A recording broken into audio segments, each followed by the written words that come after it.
ಪಾಕಿಸ್ತಾನದವರು ಭಾರತದ ಮೇಲೆ ದಾಳಿ ನಡೆಸಿರುವಂತಹ ಸಂದರ್ಭದಲ್ಲಿ ಅಲ್ಲಿ ಪೊಲೀಸರು ಕೂಡ ಆಗಲೇ ನಮ್ಮ ಜೊತೆಗೆ ಡಾಕ್ಟರ್ ದಿನೇಶ್ ರಾವ್ ಅವರು ಮಾತನಾಡ್ತಾ ಕನ್ಫರ್ಮ್ ಮಾಡ್ತಾ ಇದ್ರು. ಇಲ್ಲಿ ಪೊಲೀಸರು ಬಂದು ಅವರೇ ಪ್ರತಿ ಗಲ್ಲಿಯಲ್ಲೂ ಕೂಡ ಬಂದು ಪ್ರತಿ ಏರಿಯಾದಲ್ಲೂ ಕೂಡ ಅನೌನ್ಸ್ ಮಾಡ್ತಾ ಹೋದರು, ಎಲ್ಲರೂ ಕೂಡ ಮನೆಗಳ ಲೈಟನ್ನು ಆಫ್ ಮಾಡಿ ಅಂತೇಳಿ. ಯಾಕೆಂದರೆ ಭಾರತ ಇಂತಹ ಸಿಚುವೇಷನ್ನಲ್ಲಿ ಏಕಾಏಕಿಯಾಗಿ ಕರೆಂಟ್ ತೆಗೆಯೋದು ಸುಲಭ, ಆದರೆ ಕರೆಂಟ್ ತೆಗೆಯೋ ಬದಲಿಗೆ ಜನರಿಗೆ ನೀವು ತೀರಾ ಭಯಪಡಬೇಕಾದ ಅವಶ್ಯಕತೆ ಇಲ್ಲ ಅನ್ನುವಂತಹ ಧೈರ್ಯವನ್ನು ತುಂಬುವಂಥ ನಿಟ್ಟಿನಲ್ಲಿ ಪ್ರತಿ ಏರಿಯಾಕ್ಕೆ ಬಂದು ಅಲ್ಲಿ ಹೇಳಿ ಜನರ ಹತ್ರ ಅವರಾಗಿಯೇ ಸ್ವಿಚ್ ಆಫ್ ಮಾಡೋ ರೀತಿಯಾದಲ್ಲೂ ಕೂಡ ನೋಡಿಕೊಳ್ಳಲಾಗಿದೆ. ಯಾಕೆಂದರೆ ಭಾರತ ಈ ಹಂತದಲ್ಲಿ ಪ್ಯಾನಿಕ್ ರಿಯಾಕ್ಷನನ್ನು ಕೊಡುವಂತಹ ಸ್ಥಿತಿಯಲ್ಲಿ ಇಲ್ಲ. ಭಾರತ ಈ ವಿಚಾರಗಳಲ್ಲಿ ಪಾಕಿಸ್ತಾನದ ದಾಳಿ ಆಗಿದೆ ಅನ್ನೋಂಥ ಕಾರಣಕ್ಕಾಗಿ ಹೆದರಿಕೊಂಡು ಅಲ್ಲಾಡಿ ಹೋಗುವಂಥ ಸ್ಥಿತಿಯಲ್ಲಿ ಭಾರತ ಹಿಂದೆಯೂ ಇರಲಿಲ್ಲ, ಇಂದು ಕೂಡ ಇಲ್ಲ. ಇದು ಭಾಳ ಮುಖ್ಯವಾಗಿ ಭಾರತ ಇವತ್ತು ಪಾಕಿಸ್ತಾನದ ಈ ದಾಳಿಯನ್ನು ಬಹಳ ಧೈರ್ಯದಿಂದ ಎದುರಿಸ್ತಾ ಇದೆ. ಅವರ ಶೆಲ್ಗಳನ್ನು ಅವರು ನಡೆಸ್ತಾ ಇರತಕ್ಕಂತಹ ಅವರು ಹಾರಿಸಿಬಿಟ್ಟಿರುವಂತಹ ಯಾವ ಡ್ರೋನ್ಗಳಿದ್ದಾವೆ ಅವುಗಳನ್ನು, ಕ್ಷಿಪಣಿಗಳನ್ನು, ಇವುಗಳೆಲ್ಲವನ್ನು ಕೂಡ ಆಗಸದಲ್ಲಿ ಹೊಡೆದುರುಳಿಸುವಂತಹ ಪ್ರಯತ್ನ ನಡೆಸಿದೆ. ಅಲ್ಲೊಂದು ಇಲ್ಲೊಂದು ಸ್ಫೋಟಗಳು ಕೂಡ ಸಂಭವಿಸ್ತವೆ. ಯಾಕಂದರೆ ಇಂತಹ ದಾಳಿಗಳಾದಾಗ ನಿರಂತರವಾದಂಥ ದಾಳಿಯನ್ನು, ಮೊದಲ ಹಂತದಲ್ಲಿ ಅದು ನಿರಂತರವಾಗಿ ದಾಳಿಯನ್ನು ಮಾಡ್ತು. ಅದು ಹೇಗಿತ್ತು ಅಂದರೆ ಅದು ಸಹಜವಾಗಿ ಒಂದು ಸರ್ಪ್ರೈಸ್ ಎಲಿಮೆಂಟ್ ಇದ್ದೇ ಇರುತ್ತೆ. ಯಾಕಂದರೆ ಇದ್ದಕ್ಕಿದ್ದಂಗೆ ಈ ರೀತಿಯಾದಂತಹ ದಾಳಿ ಆದಾಗ ನಡೆಯುವಂತಹ ಸಹಜವಾದಂತಹ ಸ್ವರೂಪ ಇದು ಯಾವಾಗ ಆರಂಭ ಆಯಿತು ಇಮಿಡಿಯೇಟಾಗಿ ಭಾರತದಿಂದ ಅದಕ್ಕೆ ರಿಟಾಲಿಯೇಷನ್ ಸ್ಟಾರ್ಟ್ ಆಗಿದೆ. ಜಮ್ಮು ಕಾಶ್ಮೀರದಲ್ಲಿ ಪೂಂಚ್ನಲ್ಲಿ ದಾಳಿಯನ್ನು ನಡೆಸಿದ್ದಾರೆ. ತಂಗ್ದಾರ್, ಜಮ್ಮು ಕಾಶ್ಮೀರದ ತಂಗ್ದಾರ್ ಸೆಕ್ಟರ್ನಲ್ಲೂ ಕೂಡ ದಾಳಿ ನಡೆಸಿದ್ದಾರೆ. ಪಂಜಾಬ್ನ ಅಮೃತಸರದಲ್ಲಿ ದಾಳಿಯನ್ನು ನಡೆಸಲಾಗಿದೆ. ಹೀಗೆ ಭಾರತದ ಬಾರ್ಡರ್ನಲ್ಲಿ ಬಹಳಷ್ಟು ಕಡೆಗಳಲ್ಲಿ ಈಗಾಗಲೇ ಪಾಕಿಸ್ತಾನ ನಡೆಸಿರುವಂತಹ ಈ ದಾಳಿಗೆ ಪ್ರತ್ಯುತ್ತರವನ್ನು ಭಾರತ ಕೊಡ್ತಾ ಇದೆ. ಜಮ್ಮು ಕಾಶ್ಮೀರದಾದ್ಯಂತ ಈಗಾಗಲೇ ಸೈರನ್ಗಳನ್ನು ಮೊಳಗಿಸಿ ಸಂಪೂರ್ಣವಾಗಿ ಬ್ಲಾಕ್ಔಟ್ ಮಾಡಲಾಗಿದೆ. ಅಷ್ಟೇ ಅಲ್ಲದೆ ರಾಜಸ್ಥಾನದ ಜೈಸಲ್ಮೇರ್ವರೆಗೂ ಕೂಡ ಬ್ಲಾಕ್ಔಟ್ ಮಾಡಲಾಗಿದೆ. ಅಂದರೆ ಪಾಕಿಸ್ತಾನ ಯಾವ್ಯಾವ ಭಾಗಗಳಲ್ಲಿ ದಾಳಿ ಮಾಡಬಹುದು ಅನ್ನೋಂಥದ್ದನ್ನು ಅಂದಾಜು ಮಾಡಿಕೊಂಡಿದೆ ಭಾರತ. ಮತ್ತು ಆ ಪ್ರದೇಶಗಳಲ್ಲಿ ಏನು ಪಾಕಿಸ್ತಾನ ದಾಳಿ ನಡೆಸ್ತಾ ಇದೆಯೋ ಅವುಗಳನ್ನು ರಿಟಾಲಿಯೇಟ್ ಮಾಡುವಂಥದ್ದು, ಅದಕ್ಕೆ ತಿರುಗೇಟು ಕೊಡುವಂತಹ ಕೆಲಸವನ್ನು ಈಗಾಗಲೇ ಕೆಲಸವನ್ನು ಭಾರತದ ಸೇನೆ ಮಾಡ್ತಾ ಇದೆ. ಪಾಕಿಸ್ತಾನದ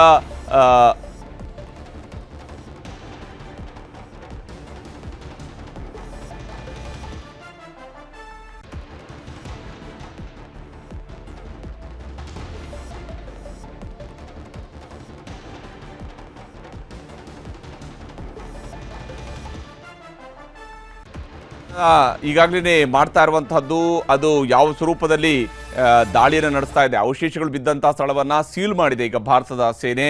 ಅಷ್ಟೇ ಭಾರತದ ಪ್ರತ್ಯುತ್ತರಕ್ಕೆ ಪಾಕಿಸ್ತಾನಿಗಳು ತಂಡ ಹೊಡೆದಿರುವಂಥದ್ದು, ಪಾಕಿಸ್ತಾನದ ಕಡೆಯಿಂದ ಬಂದಿರುವಂತಹ ಹಾರಿ ಬರ್ತಾ ಇರುವಂತಹ ಡ್ರೋನ್ಗಳನ್ನು ಹೊಡೆದುರುಳಿಸುವಂತಹ ಕೆಲಸವನ್ನು ಭಾರತ ಮಾಡ್ತಾ ಇದೆ. ಕ್ಷಿಪಣಿಗಳನ್ನು ಹೊಡೆದುರುಳಿಸುತ್ತಿದೆ. ಹಾಗೆಯೇ ಅವಶೇಷಗಳು ಬಿದ್ದಂತಹ ಸ್ಥಳವನ್ನು ಈಗಾಗಲೇ ಭಾರತೀಯ ಸೇನೆ ಸೀಲ್ ಮಾಡಿದೆ. ಅಂದರೆ ಯಾವ ಅಸ್ತ್ರಗಳನ್ನು ಅವರು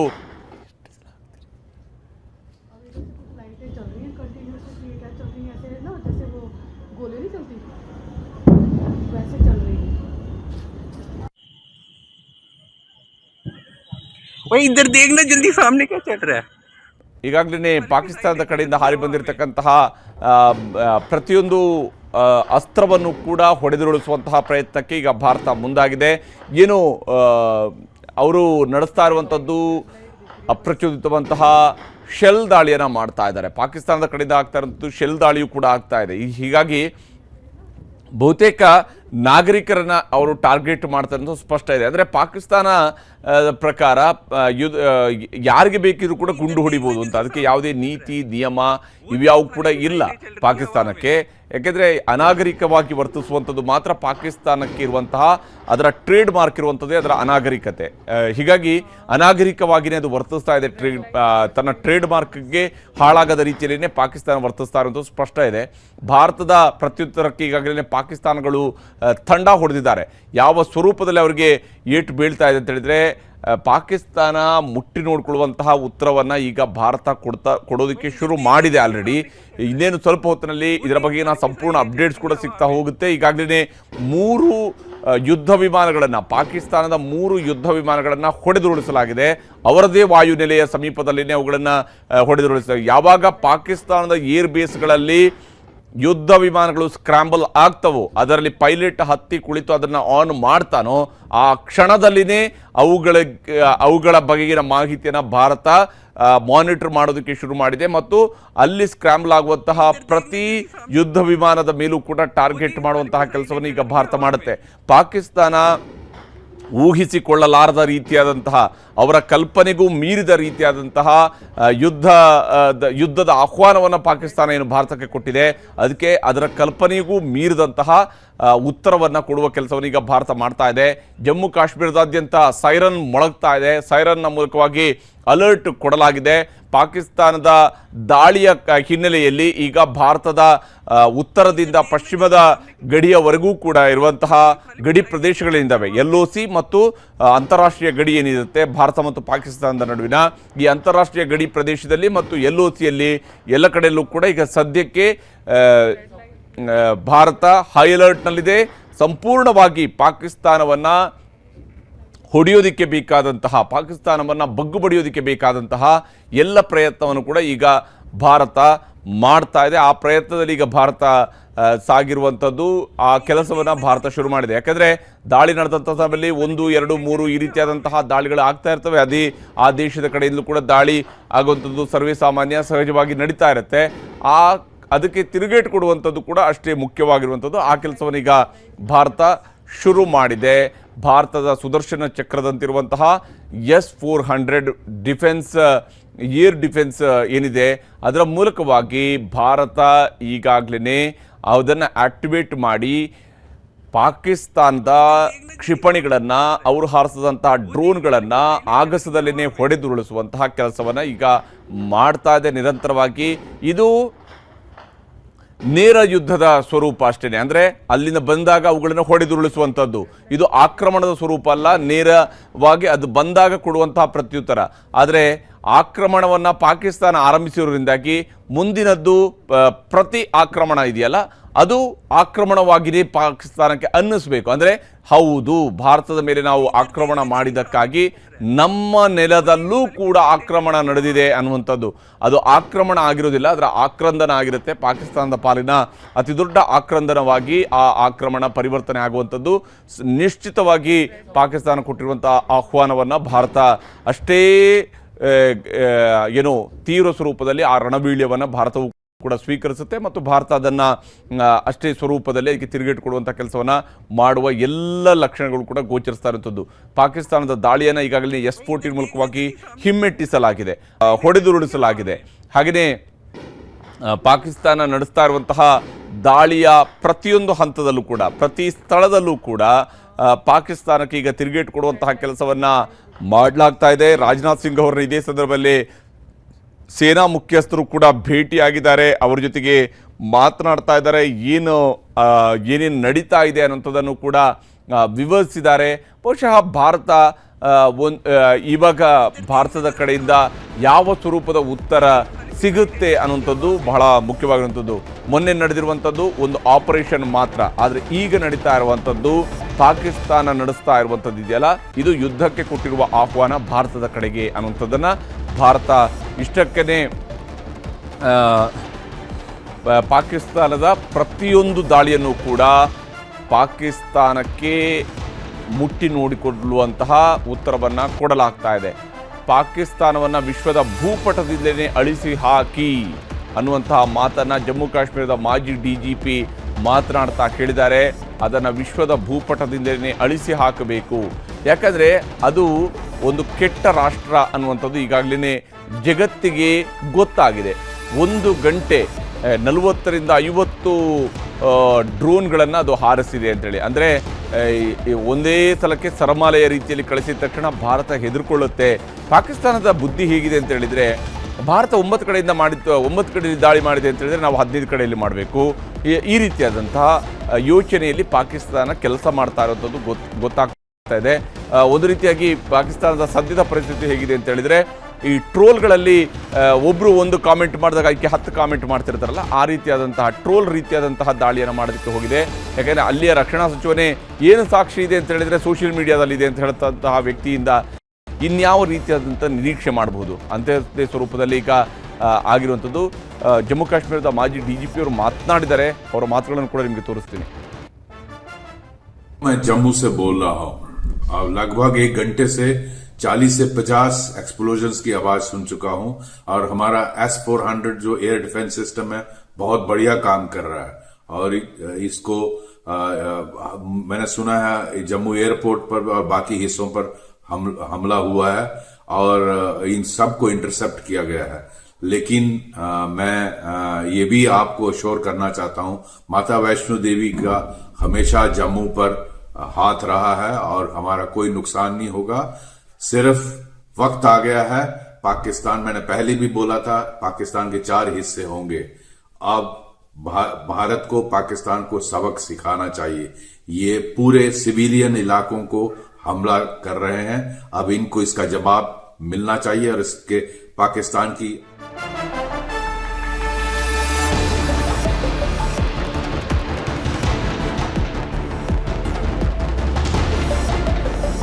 ರಕ್ಷಣಾ ಸಚಿವರ ಜೊತೆಗೆ 3 ಸೇನೆಗಳ ಮುಖ್ಯಸ್ಥರು ಇವತ್ತು ರಕ್ಷಣಾ ಸಚಿವರ ಭೇಟಿ ಆಗಿದ್ದಾರೆ. ಯಾಕಂದ್ರೆ 3 ಸೇನೆಯ ಮುಖ್ಯಸ್ಥರು ಕೂಡ ಈಗ ಪಾಕಿಸ್ತಾನದಿಂದ ನಡೆದಿರುವಂತಹ ಈ ದಾಳಿಯ ಬೆನ್ನಲ್ಲೇ ಅತ್ಯಂತ ಮಹತ್ವದ ಸಭೆ ನಡೀತಾ ಇದೆ. ರಾಜನಾಥ್ ಸಿಂಗ್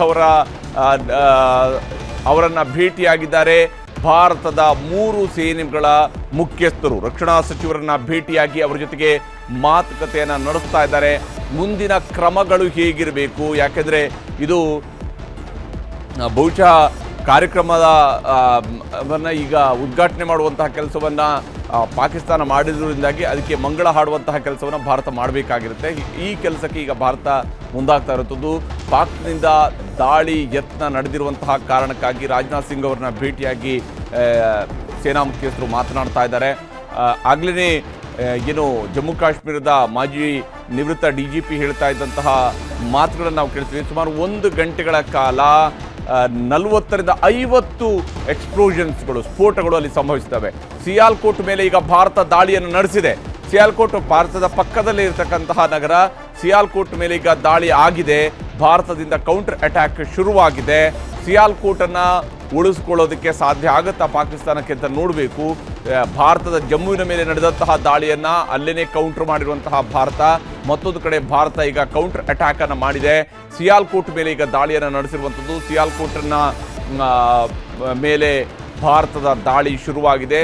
ಪಾಕಿಸ್ತಾನದ ಯಾವ ಏರ್ ಬೇಸ್ನಿಂದ, ಯಾವ ಸೆಕ್ಟರ್ನಿಂದ ಪಾಕಿಸ್ತಾನ ದಾಳಿಯನ್ನು ಆರಂಭಿಸಿತು, ಯಾವ ಸಿಯಾಲ್ಕೋಟ್ನಿಂದ ಭಾರತದ ಜಮ್ಮುವಿನ ಕಡೆಗೆ ಪಾಕಿಸ್ತಾನ ದಾಳಿಯನ್ನು ಶುರು ಮಾಡ್ತೋ ಅದೇ ಈಗ ಮ್ಯಾಚ್ ಏನು ಧರ್ಮಶಾಲಾದಲ್ಲಿ ನಡೀತಾ ಇದ್ದಂತಹ ಪಂದ್ಯ ರದ್ದಾದ ನಂತರ ಅದನ್ನು ಹೊರಗೆ ಬಂದಿರುವಂತಹ ಕ್ರಿಕೆಟ್ ಪ್ರೇಮಿಗಳು ಭಾರತದ ಪರವಾದಂತಹ ಘೋಷಣೆಯನ್ನು ಕೂಗ್ತಾ ಇರುವಂತಹದ್ದು.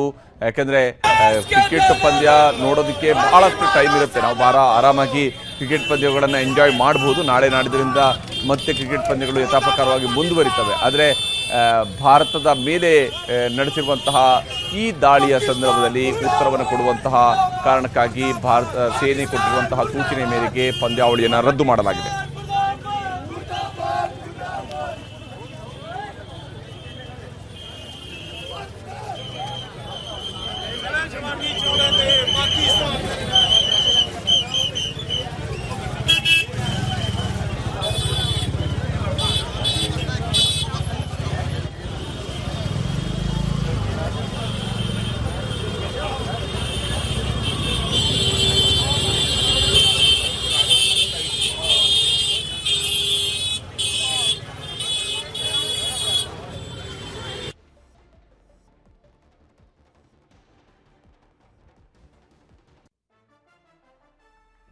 Yes, sir.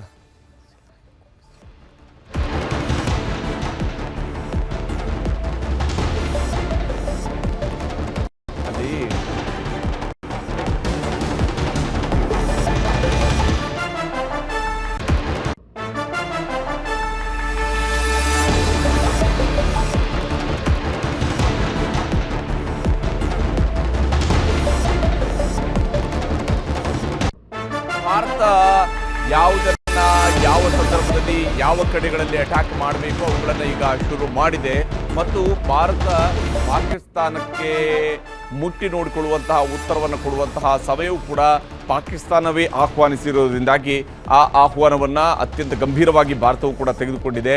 ಸಿಯಾಲ್ಕೋಟ್ ಮೇಲೆ ಈಗ ಭಾರತ ದಾಳಿಯನ್ನು ಶುರು ಮಾಡಿರುವಂಥದ್ದು. ಸಿಯಾಲ್ಕೋಟ್ ಮೇಲೆ ಈಗ ಭಾರತ ದಾಳಿಯನ್ನು ಆರಂಭಿಸಿದೆ. ಸಿಯಾಲ್ಕೋಟ್ ಮತ್ತು ಭಜ್ವಾ ಸೆಕ್ಟರ್ ಮೇಲೆ ಈಗ ಅಟ್ಯಾಕ್ ಆಗಿದೆ. ಸಿಯಾಲ್ಕೋಟ್ ಆರಂಭ ಆಗಿರುವಂಥದ್ದು.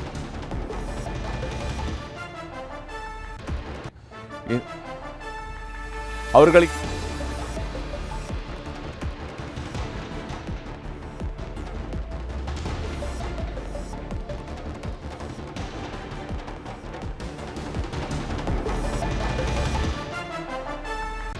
ಭಜ್ವಾ ಸೆಕ್ಟರ್ ಮೇಲೆ ಈಗ ಭಾರತ ಅಟ್ಯಾಕ್ ಅನ್ನ ಶುರು ಮಾಡಿರುವಂಥದ್ದು. ಈ ಮೂಲಕ ಪಾಕಿಸ್ತಾನಕ್ಕೆ ಆರ್ಟಿಲರಿ ಗನ್ಗಳ ಮೂಲಕ ಭಾರತೀಯ ಸೇನಾಪಡೆ ದಾಳಿಯನ್ನ ಶುರು ಮಾಡಿದೆ. ಭಾರತ ಮತ್ತು ಪಾಕಿಸ್ತಾನದಲ್ಲಿ ಯುದ್ಧ ಸಾಮಗ್ರಿಗಳನ್ನ ಗುರಿಯಾಗಿಸಿ ದಾಳಿಯನ್ನು ನಡೆಸಲಾಗಿದೆ. ಯಾಕಂದ್ರೆ ಅವರು ಡ್ರೋನ್ಗಳನ್ನು ಒಮ್ಮೆಗೆ 50 ಡ್ರೋನ್ ಹಾರಿಸುವಂತದ್ರ ಮೂಲಕವಾಗಿ ಪಾಕಿಸ್ತಾನ ತನ್ನ ಅಪ್ರಬುದ್ಧತೆಯನ್ನು ಆಲ್ರೆಡಿ ಪ್ರದರ್ಶನ ಮಾಡಿದೆ. ಜಾಗತಿಕ ಪ್ರದರ್ಶನಕ್ಕೆ ಇಟ್ಟಿರುವಂಥದ್ದು ಪಾಕಿಸ್ತಾನ ತನ್ನ ಅಪ್ರಬುದ್ಧತೆಯನ್ನು. ಆ ಅಪ್ರಬುದ್ಧತೆ ತೋರಿಸಿರುವಂತಹ ಪಾಕಿಸ್ತಾನದ ಬಳಿಯಲ್ಲಿ ಮಂಗನ ಕೈಯಲ್ಲಿ ಮಾಣಿಕ್ಯ ಇದ್ದಂತೆ ಆ ದೇಶದ ಕೈಯಲ್ಲಿ ಯಾವುದೇ ಶಸ್ತ್ರಗಳು ಕೂಡ ಇರಬಾರದು. ಹೀಗಾಗಿ ಅದರ ಶಸ್ತ್ರಾಗಾರಗಳನ್ನು ಈಗ ನಾಶಪಡಿಸುವಂತಹ ಕೆಲಸವನ್ನು ಭಾರತ ಆರಂಭಿಸಿದೆ. ಆರ್ಟಿಲರಿ ಗನ್ಗಳ ಮೂಲಕ ಭಾರತ ದಾಳಿಯನ್ನು ಶುರು ಮಾಡಿದೆ. ಪಾಕಿಸ್ತಾನದ ಸೇನಾ ನೆಲೆಗಳಲ್ಲಿ ಅವರು ಇಟ್ಟಿರುವಂತಹ ಪಾಕಿಸ್ತಾನದ ಬಹುತೇಕ ಎಲ್ಲ ಮ್ಯಾಪ್ಗಳನ್ನು ಕೂಡ ಭಾರತ ಆಲ್ರೆಡಿ ಕಳೆದ 15 ದಿವಸಗಳಿಂದ ಅಧ್ಯಯನ ಮಾಡಿನೇ ಈ ದಾಳಿಯನ್ನು ಶುರು ಮಾಡಿರುವಂಥದ್ದು. ಪಾಕಿಸ್ತಾನ ಏನು ಮಾಡಬಹುದು, ಅದರ ತಾಕತ್ತೇನು, ಅದಕ್ಕೆ ಅದು ಯೋಚನೆ ಮಾಡುವಂಥ ಸ್ವರೂಪ ಎಂಥದ್ದು ಅನ್ನೋದು ಭಾರತವು ಕೂಡ ಇತಿಹಾಸದಿಂದ ತಿಳ್ಕೊಂಡಿದೆ. ಭಾರತದ ಸೇನಾಧಿಕಾರಿಗಳಿಗೆ ಅದು ಗೊತ್ತಿರುವಂಥ ಸಂಗತಿ. ಹೀಗಾಗಿ ಆರ್ಟಿಲರಿ ಗನ್ಗಳ ಮೂಲಕ ಭಾರತೀಯ ಪಡೆ ಈಗ ವಾಪಸ್ ದಾಳಿಯನ್ನು ಶುರು ಮಾಡಿದೆ. ಯುದ್ಧ ಸಾಮಗ್ರಿಗಳನ್ನು ಗುರಿಯಾಗಿಸಿ ದಾಳಿಯನ್ನು ನಡೆಸಲಾಗ್ತಾ ಇದೆ.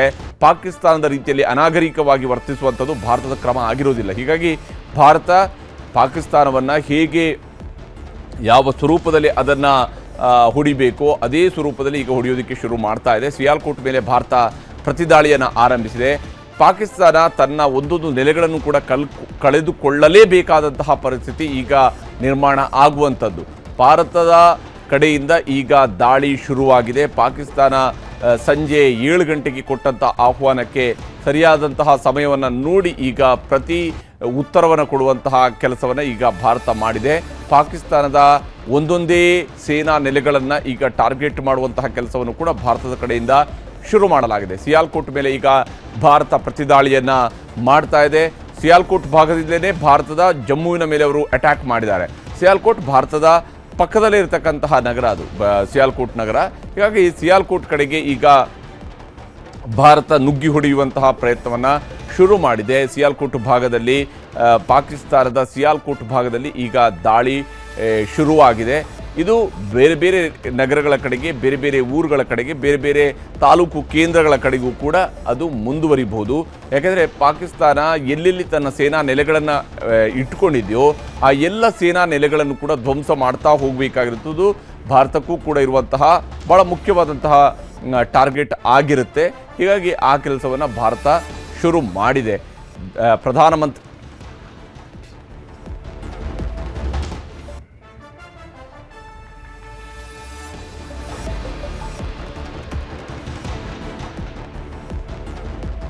ಅವ್ರಿಗೆ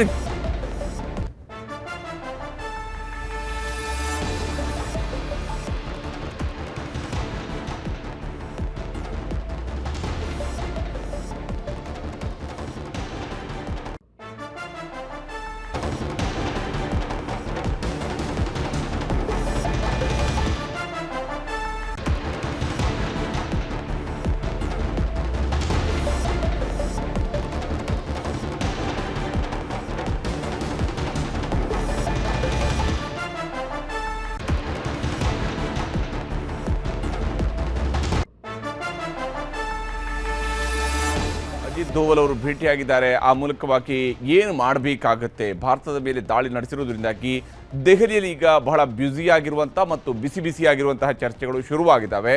ಯಾವ ಸ್ವರೂಪದಲ್ಲಿ ಮುಂದಿನ ಕ್ರಮಗಳು ಆಗಬೇಕಾಗಿದೆ ಅಂತೇಳಿ ಭಾರತ ಸರ್ಕಾರ ಆಲ್ರೆಡಿ ಭಾರತದ 3 ರಕ್ಷಣಾ ಪಡೆಗಳಿಗೂ ಕೂಡ, ಸೇನಾಪಡೆಗಳಿಗೆ ಈಗಾಗಲೇ ಸೇನೆ, ವಾಯುಪಡೆ ಮತ್ತು ನೌಕಾದಳ ಈ ಮೂರಕ್ಕೂ ಕೂಡ ಸಂಪೂರ್ಣವಾದಂಥ ಸ್ವಾತಂತ್ರ್ಯವನ್ನು, ಸಂಪೂರ್ಣವಾದಂಥ ಅಧಿಕಾರವನ್ನು ಕೊಟ್ಟಿದೆ ಉತ್ತರವನ್ನು ಕೊಡೋದಕ್ಕೆ ಬೇಕಾಗಿರುವಂಥ ವಿಚಾರದಲ್ಲಿ. ಆದರೆ ಕೆಲವು ನಿರ್ಧಾರಗಳನ್ನು ಕೈಗೊಳ್ಳುವಂತಹ ಸಂದರ್ಭಗಳಲ್ಲಿ ಭಾರತ ಹೇಗೆ ವ್ಯವಹರಿಸಬೇಕು, ಯಾಕಂದರೆ ಪಾಕಿಸ್ತಾನ ಅನ್ನುವಂಥ ಅನಾಗರಿಕ ದೇಶಕ್ಕೆ ಜಾಗತಿಕವಾದ ಯಾವ ಜವಾಬ್ದಾರಿಗಳು ಕೂಡ ಇರೋದಿಲ್ಲ. ಆದರೆ ಭಾರತ ಜಾಗತಿಕವಾಗಿ ಜವಾಬ್ದಾರಿ ಸ್ಥಾನದಲ್ಲಿರುವಂತಹ ದೇಶ ಆಗಿರೋದ್ರಿಂದಾಗಿ ಆ ಜವಾಬ್ದಾರಿಯನ್ನು ಭಾರತ ನಿಭಾಯಿಸುತ್ತೆ. ಎಂಥದ್ದೇ ಸಂದರ್ಭದಲ್ಲಾದರೂ ಕೂಡ ಅದನ್ನು ನಿಭಾಯಿಸುವಂಥ ಕೆಲಸವನ್ನು ಭಾರತ ಮಾಡ್ತಾ ಬರುತ್ತೆ. ಯಾಕಂದರೆ ಭಾರತಕ್ಕೆ ಅದು ಜಾಗತಿಕ ಜವಾಬ್ದಾರಿ. ಆ ಕೆಲಸವನ್ನು ಭಾರತ ಮಾಡ್ತಾನೆ. ಮುಂದಿನ ಹಂತದ ಪ್ಲಾನ್ಗಳು ನಡೀತಾ ಹೋಗ್ತವೆ. ಪ್ರಧಾನಮಂತ್ರಿಯವರನ್ನ ಅಜಿತ್ ಧೋವಲ್ ಅವರು ಭೇಟಿಯಾಗಿದ್ದಾರೆ. ಇಬ್ಬರ ನಡುವೆ ಮಾತುಕತೆಗಳು ಕೂಡ ನಡೀತಾ ಇದ್ದಾವೆ. ಮುಂದಿನ ಹಂತದಲ್ಲಿ ಏನು ಮಾಡಬೇಕು, ಯಾವ ಸ್ವರೂಪದ ಕ್ರಮಗಳು ಆಗಬೇಕು ಅನ್ನೋಂತಹ ನಿಟ್ಟಿನಲ್ಲಿ ಈಗ ಮಾತುಕತೆಯನ್ನು ನಡೆಸ್ತಾ ಇದ್ದಾರೆ. ಮುಂದಿನ ತೀರ್ಮಾನಗಳನ್ನು ಕೈಗೊಳ್ಳಲಾಗ್ತಾ ಇದೆ. ಭಾರತದಿಂದ ಆಗ್ತಿರುವಂತಹ ಪ್ರತಿದಾಳಿ ಮಾಹಿತಿಯ ವಿನಿಮಯವನ್ನು ಇಬ್ಬರು ಕೂಡ ಮಾಡಿಕೊಂಡಿರ್ತಾರೆ, ಏನು ನಡೀತಿದೆ ಅಂಥೇಳಿ. ಆದರೆ ಇಬ್ಬರ ನಡುವಿನ ಮಾತುಕತೆ ಕೇವಲ ಪ್ರತಿದಾಳಿಯ ಬಗ್ಗೆ ಇಂಟಿಮೇಷನ್ ಕೊಡುವಂಥದ್ದು ಆಗಿರೋದಿಲ್ಲ, ಅಥವಾ ಅವರು ನಡೆಸಿರುವಂತಹ ದಾಳಿಯಿಂದ ನಮ್ಮಲ್ಲಿ ಏನು ಹಾನಿಯಾಗಿದೆ ಅನ್ನೋಂಥದ್ದನ್ನು ವಿವರಿಸುವಂತಹ ಕೆಲಸವೂ ಆಗಿರೋದಿಲ್ಲ. ಅವರಿಂದ ಎಷ್ಟು ಡ್ರೋನ್ ಬಂತು, ಎಷ್ಟು ಕ್ಷಿಪಣಿ ಬಂತು, ಅದನ್ನು ನಾವು ಏರ್ ಡಿಫೆನ್ಸ್ ಮೂಲಕ ಹೊಡೆದು ಹಾಕಿದ್ದೀವಿ, ಇವೆಲ್ಲವೂ ಕೂಡ ಈಗಿನ ಹಂತದಲ್ಲಿ ಚರ್ಚೆ ಆಗೋದಿಲ್ಲ. ಬದಲಿಗೆ ಮುಂದೇನು ಮಾಡೋಣ, ವಾಟ್ ನೆಕ್ಸ್ಟ್ ಅನ್ನುವಂತಹ ನಿಟ್ಟಿನಲ್ಲಿ, ಯಾಕೆಂದರೆ ಶತ್ರುವಿನಿಂದ ಕನಿಷ್ಠ 10 ಹೆಜ್ಜೆ ಮುಂದೆ ಹೋಗಿ ಯೋಚನೆ ಮಾಡುವಂತಹ ಕೆಲಸವನ್ನು ಭಾರತ ಮಾಡಲೇಬೇಕಾಗಿರುತ್ತೆ. ಆ ಕೆಲಸವನ್ನು ಬಹಳ ತಜ್ಞರು, ರಕ್ಷಣಾ ವಿಚಾರಗಳಲ್ಲಿ ಬಹಳ ತಜ್ಞರಾಗಿರ್ತಕ್ಕಂಥ ಧೋವಲ್ ಅವರು ಮಾಡಿರ್ತಾರೆ. ಪ್ರಧಾನಮಂತ್ರಿಯವರಿಗೆ ರಾಜನಾಥ್ ಸಿಂಗ್ ಅವರು ಕೂಡ ಫೋನ್ ಕರೆಯನ್ನು ಮಾಡಿದ್ದಾರೆ.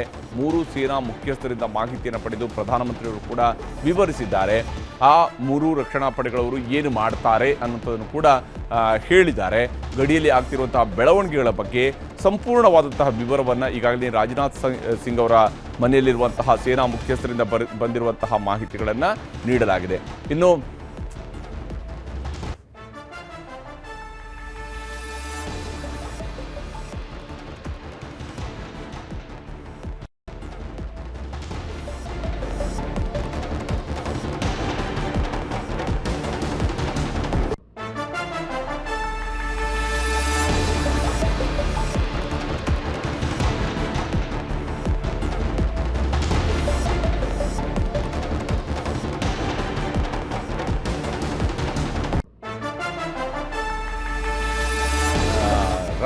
ರಾಷ್ಟ್ರೀಯ ರಕ್ಷಣಾ ಸಲಹೆಗಾರರಾಗಿರುವಂತಹ ಅಜಿತ್ ಧೋವಲ್ ಭೇಟಿಯಾಗಿ ಮಾತುಕತೆಯನ್ನು ನಡೆಸಿದ್ದಾರೆ.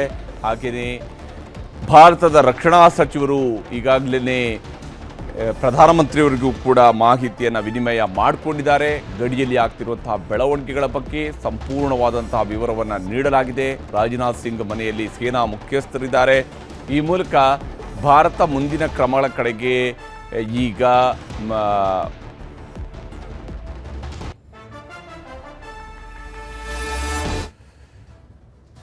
ಇಲ್ಲಿ ರಾಜನಾಥ್ ಸಿಂಗ್ ಮನೆಯಲ್ಲಿ ಸೇನಾ ಮುಖ್ಯಸ್ಥರಿದ್ದಾರೆ. ಹಾಗೆಯೇ ಪ್ರಧಾನಿಯವರ ನಿವಾಸದಲ್ಲಿ ನ್ಯಾಷನಲ್ ಸೆಕ್ಯೂರಿಟಿ ಅಡ್ವೈಸರ್ ಇದ್ದಾರೆ. ನ್ಯಾಷನಲ್ ಸೆಕ್ಯೂರಿಟಿ ಅಡ್ವೈಸರ್ ಆಗಿರುವಂತಹ ಅಜಿತ್ ಧೋವಲ್ ಅವರಿದ್ದಾರೆ. NSA ಮುಖ್ಯಸ್ಥ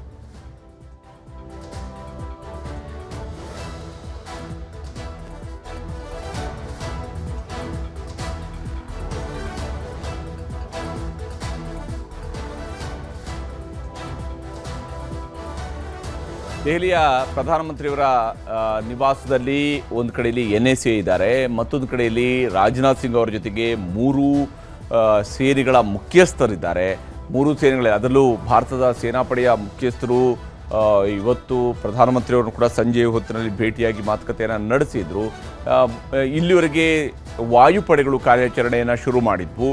ಈಗ ಸೇನಾಪಡೆ ತನ್ನ ಕಾರ್ಯಾಚರಣೆಯನ್ನು ಆರಂಭಿಸಿದೆ. ಯಾಕೆಂದರೆ ಸೇನಾಪಡೆಗಳು ಈಗಾಗಲೇ ಆರ್ಟಿಲರಿ ಗನ್ಗಳ ಮೂಲಕವಾಗಿ ತಮ್ಮ ದಾಳಿಯನ್ನು ಶುರು ಮಾಡಿದ್ದಾವೆ. ಶೆಲ್ಲಿಂಗನ್ನು ಕೂಡ ಆರಂಭಿಸಿರುವಂಥದ್ದು, ಮೋರ್ಟಾರ್ ಗನ್ಗಳನ್ನು ಕೂಡ ಬಳಕೆ ಮಾಡ್ತಾ ಇರುವಂಥದ್ದು, ಇವೆಲ್ಲವೂ ಕೂಡ ಈಗ ಶುರುವಾಗಿದೆ. ಭಾರತ ಮತ್ತು ಪಾಕಿಸ್ತಾನದ ನಡುವೆ ನಡೀತಾ ಇರುವಂತಹ ನಡುವಿನ ಯುದ್ಧ ವಿರಾಮವನ್ನು ಅಥವಾ ಕದನ ವಿರಾಮವನ್ನು ಈಗ ಪಾಕಿಸ್ತಾನನೇ ಮುರಿದಿರೋದ್ರಿಂದಾಗಿ ಕದನ ವಿರಾಮ ಇಲ್ಲ ಅಂತೇಳಿ ಪಾಕಿಸ್ತಾನ ಹೇಳಿದ ಮೇಲೆ ಭಾರತ ಕದನ ವಿರಾಮದ ಕಟ್ಟುಪಾಡುಗಳಿಗೆ ತನ್ನನ್ನು ಕಟ್ಟಿ ಹಾಕ್ಕೊಳ್ಳುವಂಗೆ ಇಲ್ಲ. ಹೀಗಾಗಿ ಭಾರತ ತನ್ನ ಉತ್ತರವನ್ನು ಕೊಡುವಂತಹ ಕೆಲಸವನ್ನು ಆರಂಭಿಸಿದೆ. ಗಡಿ ಪ್ರದೇಶಗಳಲ್ಲಿ ಸದ್ಯಕ್ಕೆ ಸಂಪೂರ್ಣವಾಗಿ ಬ್ಲಾಕ್ಔಟ್ ಮಾಡುವಂತಹ ಕೆಲಸವನ್ನು ಕೂಡ ಮಾಡಲಾಗಿದೆ. ಯಾವುದೇ ರೀತಿಯಾದಂತಹ ಏನು ವಿದ್ಯುತ್ ಸಂಪರ್ಕವನ್ನು ಕಡಿತಗೊಳಿಸಲಾಗಿದೆ. ಈ ಮೂಲಕ ಮುಂದಿನ ಕ್ರಮಗಳು ಹೇಗಿರಬೇಕು ಅನ್ನುವಂಥದ್ದರ ನಿಟ್ಟಿನಲ್ಲಿ ಭಾರತದ ಗಡಿ ಪ್ರದೇಶದ ದೃಶ್ಯವನ್ನು ಕೂಡ ನಿಮಗೆ ನ್ಯೂಸ್ 18 ಮೂಲಕವಾಗಿ ನಾವು ತೋರಿಸ್ತಾ ಇದ್ವಿ. ಗಡಿ ಪ್ರದೇಶದಲ್ಲಿ ಸದ್ಯಕ್ಕೆ ಆಗ್ತಾ ಇರುವಂತಹ ಬೆಳವಣಿಗೆಗಳು ಯಾವ ಸ್ವರೂಪದಲ್ಲಿದೆ ಅನ್ನೋಂಥದ್ದು ಕೂಡ ನಿಮಗೆ ತೋರಿಸ್ತಾ ಇದ್ದೀವಿ. ಗಡಿ ಪ್ರದೇಶದಲ್ಲಿರುವಂತಹ ನಮ್ಮ ರಕ್ಷಣಾ ಪಡೆಗಳವರು ಹಾಗೆಯೇ ಅಲ್ಲಿರುವಂತಹ ನಾಗರಿಕರು ಇವರೆಲ್ಲರೂ ಕೂಡ ಸದ್ಯಕ್ಕೆ ತಮ್ಮ ಅವರ ಊರುಗಳಲ್ಲಿ ವಿದ್ಯುತ್ ಸಂಪರ್ಕವನ್ನು ಕಡಿತಗೊಳಿಸಲಾಗಿದೆ.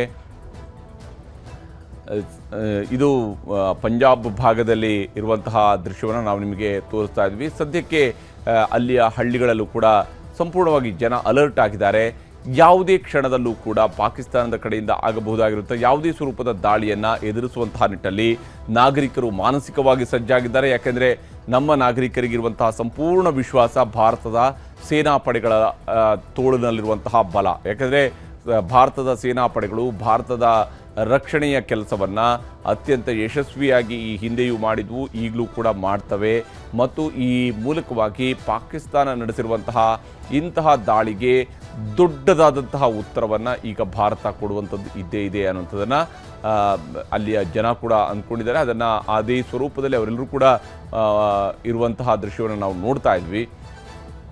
ಭಾರತದ ಕಡೆಯಿಂದ ಈಗಾಗಲೇ ಪಾಕಿಸ್ತಾನದ ಸಿಯಾಲ್ಕೋಟ್ ಮತ್ತು ಬಜ್ವಾ ಸೆಕ್ಟರ್ ಮೇಲೆ ದಾಳಿಯನ್ನು ನಡೆಸಲಾಗಿದೆ. ಎರಡು ಕಡೆಗಳಲ್ಲೂ ಕೂಡ ನಡೆದಿರುವಂತಹ ದಾಳಿ ಮತ್ತು ಈಗಾಗಲೇ ಪಾಕಿಸ್ತಾನದ 3 ಫೈಟರ್ ಜೆಟ್ಗಳನ್ನು ಕೂಡ ಹೊಡೆದುರುಳಿಸುವಂತಹ ಕೆಲಸವನ್ನು ಮಾಡಲಾಗಿದೆ. ಅದು ಪಾಕಿಸ್ತಾನಕ್ಕೆ ಭಾರತದ ಮೇಲೆ ಯಾವ ಸಂದರ್ಭದಲ್ಲಿ ಒಂದು ಕಡೆಯಲ್ಲಿ ಪಾಕಿಸ್ತಾನದವರು ಹೇಳ್ತಾ ಇದ್ರು ಇದು ಎಸ್ಕಲೇಟ್ ಆದರೆ ನಾವು ದಾಳಿ ಮಾಡ್ತೀವಿ, ಇಲ್ದಿದ್ರೆ ನಾವು ಮಾತುಕತೆಗೆ ರೆಡಿ ಇದ್ದೀವಿ ಅಂತ ಹೇಳಿದರು. ಎಸ್ಕಲೇಟ್ ಮಾಡುವಂತಹ ಕೆಲಸವನ್ನು ಪಾಕಿಸ್ತಾನನೇ ಮಾಡೋದಕ್ಕೆ ಶುರು ಮಾಡಿತು. ಭಾರತದ 15 ನಗರಗಳನ್ನು ಟಾರ್ಗೆಟ್ ಮಾಡಿ ಅದರ ಮೇಲೆ ದಾಳಿ ನಡೆಸಬೇಕು ಅನ್ನೋಂತಹ ನಿಟ್ಟಲ್ಲಿ ಪಾಕಿಸ್ತಾನ ಪ್ರಯತ್ನವನ್ನು ಮಾಡ್ತು. ಅದನ್ನು ಹೊಡೆದುರುಳಿಸುವಂತಹ ಕೆಲಸವನ್ನು